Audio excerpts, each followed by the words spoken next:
You've said it before, maybe not out loud, but you've thought it.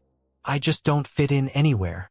And for years, maybe your whole life, you treated that like a personality trait, like something you were born with, like it was just you.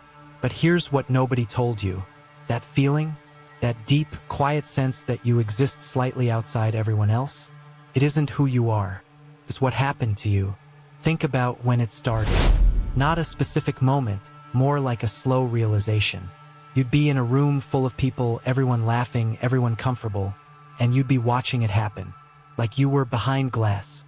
You learned to perform. You got good at it. Saying the right things. Laughing at the right time. Fitting in on the surface while something underneath kept whispering, you don't actually belong here.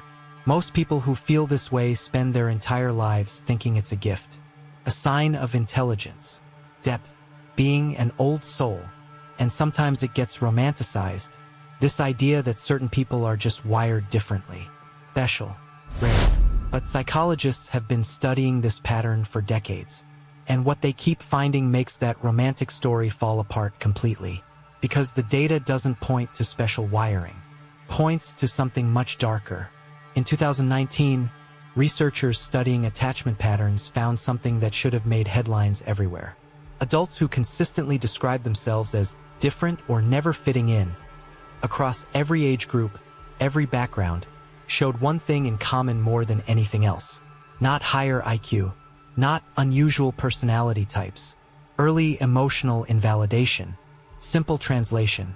At some point, probably when you were very young, your feelings, your reactions, your way of experiencing the world were treated as wrong.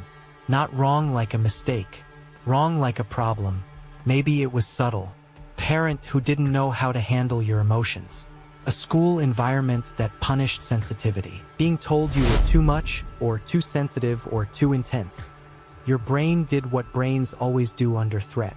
It adapted, created distance between you and other people, because connection had become associated with pain. And that distance, that feeling of being outside, of watching life happen through glass, that became your identity. Not because you were born different, because feeling different became the safest way to exist. For signs, it's trauma, not personality. Sign 1. You feel different even in rooms where you should belong. Close friends, family, people who love you, and still that quiet separateness follows you in. You can't turn it off. That's not personality. That's a nervous system that learned to stay on guard regardless of context. Sign 2. Being truly seen terrifies you. You want connection, deeply. But the moment someone gets too close, too real, something in you pulls back, deflects, jokes, changes the subject. Because somewhere in your past, being truly known by someone ended badly. And your brain never forgot. Sign 3. You've built an identity around being the observer. The one who watches, analyzes, understands everyone else without being understood yourself. Feels like wisdom, but often it's armor.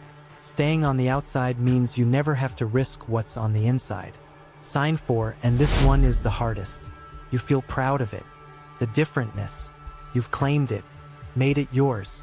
And I'm not saying that's wrong, but ask yourself honestly, does it feel like pride, or does it feel like relief? Relief that you have an explanation. Relief that the distance makes sense now. Relief that you don't have to keep trying to close a gap that never seems to close. Because trauma doesn't always feel like pain. Sometimes it feels like personality. Here's what makes this so hard to see. The brain is not trying to hurt you. It's trying to protect you. When connection causes pain early enough in life, the brain rewires its threat detection system.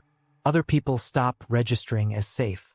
And your nervous system starts treating intimacy the same way it treats danger, something to observe carefully from a distance. Psychologists call this a disorganized attachment pattern, wanting closeness while simultaneously being unable to tolerate it. The feeling different isn't the wound. It's the scar tissue. The wound healed over, just not the way it was supposed to. None of this means you're broken. It means you survived something.